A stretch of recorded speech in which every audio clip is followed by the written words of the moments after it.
Before we start this video, thank you so much for all the donations towards my Movember page. We've nearly quadrupled the amount I originally wanted to raise. Thank you oh so much. Evening campers, it's me Kieran, and about 15 minutes ago I finished RC Walden's The Learned Disguise. Now some of you might know who RC Walden is, some of you may not. So let's start there before I get into my review. RC Walden has been doing numbers in the book space of YouTube. He is a young guy really passionate about books, reading and getting hold of great literature. I'm happily subscribed to him, and if you haven't, please do check him out. Whilst you're over there, I would also sign up for his newsletter that comes through via the email lit publication. It's an okay read. It's an okay read. It breaks up the day for me. At the heart of his channel, which is where all his traction has come from, is in his admirable passion for getting people to read difficult books. The classic, the modern classic, just those books that would intimidate you walking into a bookstore, so much so that he started the hashtag No Fear Tough Books. And with this hashtag, he has now read Gravity's Rainbow. And he gave some tips on how he was able to do it. Rather than cram in reading, Walden's approach is to read consistently. Say read 20 pages a day, put the book down. Read 30 pages a day, put the book down. And over time, you will be able to stack up the pages. That's actually how I get through a lot of my books. So when I heard that Walden has the same approach, again, really drawn to him. I'm really drawn to him as a person. I think he's brilliant. He's a young mind, clearly passionate, and he has a book coming out called L'Académie, which he keeps talking about. And then I was curious. He said it was the second book. So I wanted to know what his first book was, The Learned Disguise, which he published a year ago. And I was keen. Faustian Fate and Dread is something that I could talk about for many, many hours. And I think people are really drawn to the story of Faust. Most people might be more aware of Christopher Marlowe's Dr. Faustus, the Jacobean play. Obviously, another major one is Faust by Goethe, who inspired RC Walden. If you're looking for another German take on Faust, Thomas Mann's Dr. Faustus is incredible. And a more contemporary take, maybe have a look at John Banville's Mephisto. All brilliant novels. But yeah, to know that someone who I admire, someone who I like engulf their content as soon as it comes out. I was curious, what was Walden going to do to bring the Faustian tale some new life? As Angela Carter would put it, what new wine was he going to put in the old bottles to make them explode? Is this a Faustian story? Okay, our main character, Arthur Forrest, likes books. He likes books. He indulges in books. He wants to understand them. And if you've spent some time on Walden's channel, you'll understand where he's drawing this all from. Walden's clearly someone who wants to not just read a book, but he wants to read a book. Forrest is a young man. How old he is exactly is not explicit in this novel, but over time, with the more books that he seeks to devour, the more stories he wishes to embody in, he loses his youth. He transgresses into the centuries that he's reading about, so much so that his speech becomes that of an 18th century scholar. And this is where it starts to go a little bit awry. I get it. Arthur's read. He reads Joyce, he reads Hemingway, he reads Thoreau, he reads Emerson, he reads Shelley, he reads Goethe, he reads Dickens. And this is his learned disguise. He's read all these books and therefore he must put on a sort of show. He has to embody that he is academic. He has to understand that he's read these books, but by taking on the mantle of this caricature, Forrest is like stereotype 101 of someone who's read one book of Dostoevsky and wants to talk to you all the time about Dostoevsky. He understands everything there is to know about Dostoevsky. He's read The Brothers Karamazov. He knows it all. He's read Hemingway and he's oh so depressed. He understands the human condition that Hemingway was talking about. He throws out quotes of Emerson as if it was on the tip of my tongue. He's that like unlikable person, but it doesn't stop there because his friends Timmers and Felix and Cody are all the same. They are all the young boys who read in this story are just like arrogant pretentiousness on a page. Even the teacher Morton, who Forrest is like obsessed with, it's just a little bit, it's all kind of like sycophantic. It's like you kind of expect it.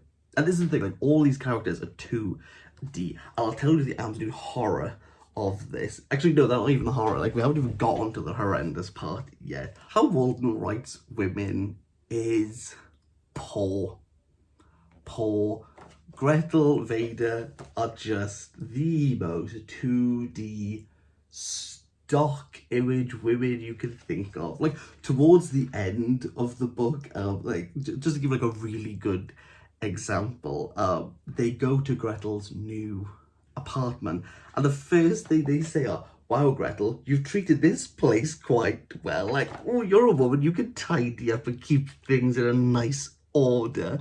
And this is really like patronizing bit where Gretel's uncle is Morton, the one that Arthur Forrest is like obsessed with, and they're talking about Thoreau, the writer. And Gretel's like, "Throw, as in the verb." And all the men are like, "Ha ha ha, you silly person. You don't know this author." And there's like these other bits where, I mean, okay, Gretel is a good painter, but it seems like something straight out of Anne Bronte's Tenant of Whitefell Hall, where she paints. And the men are like, "That's nice." It comes across it in this way. That's really all I have to say on the characters. That's really all I have to say. They're kind of like bad caricatures of like what you would expect these people. Nothing's like invented. You go, "Oh, okay, you read a lot and you're really clever." Cool. The writing's clunky. There's one bit, and I feel it's because there's this like scholar aspect that he's so like embodied Goethe and Shelley, and I'm gonna mention something about that later, that like he has like no understanding of like how the modern world works. There's this bit where they go drinking. Let me find it. The characters are pretty laissez-faire. This sounds like really harsh to say, but it's kind of like a haberdashery of a character. I can see Walden's like taking like, "I'll take this little bit from this book, I'll take this little bit from this book, and I'll just stitch it together really quickly, and oh, there we go, like that'll work."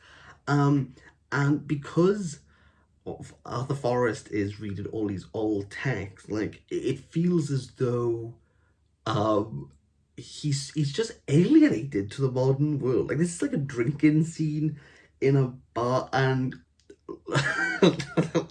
look, okay, I get it. Like, he doesn't, like, this isn't something that he's used to. He doesn't, like, know what he's drinking. I get that. But if you're gonna base this character off, like, the 18th century, like, even 19th century, like, most of these writers were doing, like, opium. Like, a little bit of whiskey shouldn't be too, like, out of the ordinary for Arthur Forrest. Like, what have we got? Drink, aligned, cigarette butts, scattered. Before lied a shot, weighty, a shot of drink, brown drink, drink the brown, down it poured into the tube, trembled, begone, one cannot stand, thereof he must burn. He's had a shot of whiskey or bourbon or something. Like, okay.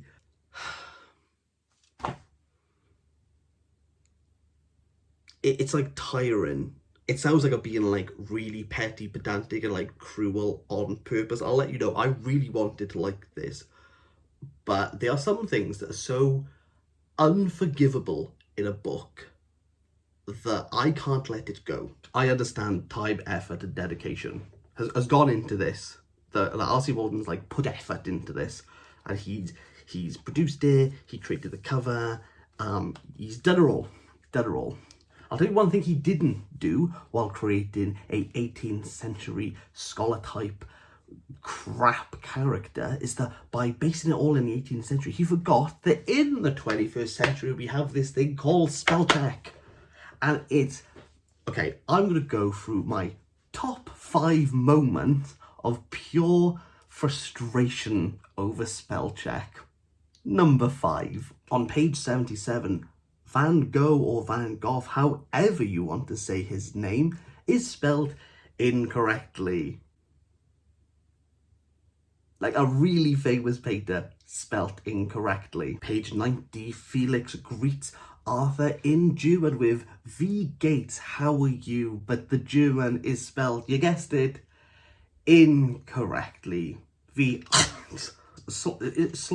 Sloppy. Page 33, Arthur is returning some books to the library and places them down on the table. Rather than them making the noise thud, Arthur says the word thud. Thud. Who proofread this?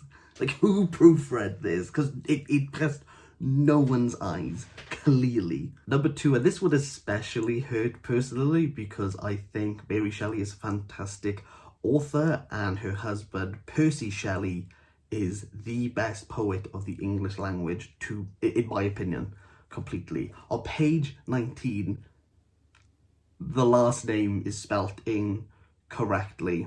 There he's missing an E. But he corrects it later on. Oh wait, 120 and 147. Shelley's name is spelt incorrectly. And I'm not even going to do a jump cut, I'm going to move straight on to the worst one.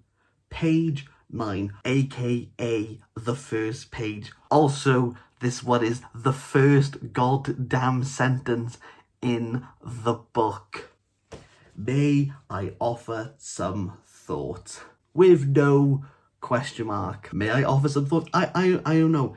Can you? Can you see the frustration that the first sentence is grammatically incorrect? Maybe the others I can go with, but the first sentence? You want to tell me that you wrote a book and your first sentence is grammatically incorrect? What? Like it's completely inexcusable. But the worst thing is that it's kind of laughable as all these works that are being brought in. You can't even, he's so like embedded in the work, he doesn't even know who the damn author's name is to spell it correctly.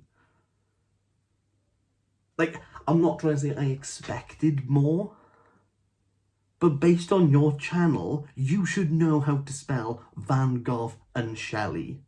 Like, maybe I'm really being really harsh, but if you can read all of Gravity's Rainbow, you can spell check Shelley.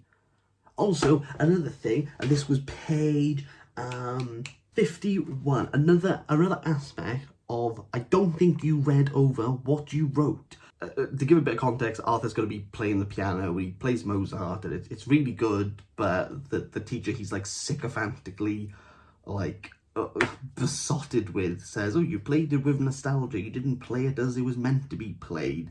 So, so Arthur says, his elegance simply cannot be denied. When one submits to Mozart, we are all absolved from moods bizarre.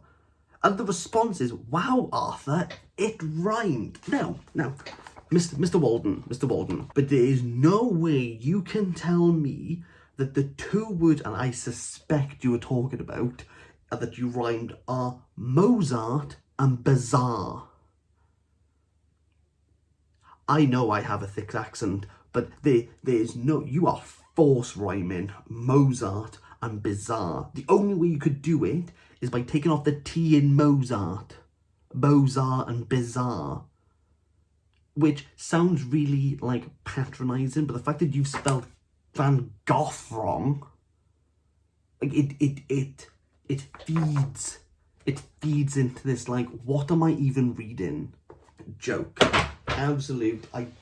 This book I had zero, I just didn't enjoy myself with it. There's too many, and this is like a few mistakes that I've pointed out. There are so many. Again, it's less if it's like, well, I did it. Your characters are cardboard. No, cardboard would give a 3D aspect. These are like paper thin characters. And the women characters, it's like, it feels as though you're writing in the mindset of these great works where women weren't given equal rights. They weren't, like, respected.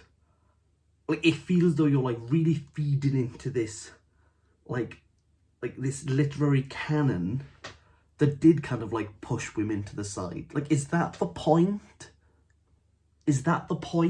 Like, their only interest is that he likes them.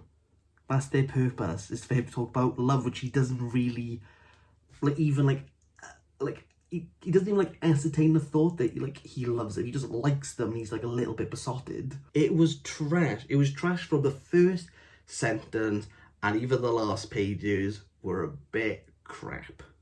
It was trash. From the first sentence, you like, completely put me in this zone of, what am I even going to read? I've read a lot of debuts, and I know you're meant to improve with each book, but, like, I don't think you can get worse, if I be completely honest, which is why, like, full serious now, if you are watching this, Mr. RC Walden, right, for free, I will read your upcoming book, right? Reach out, I will proofread it for you, for free.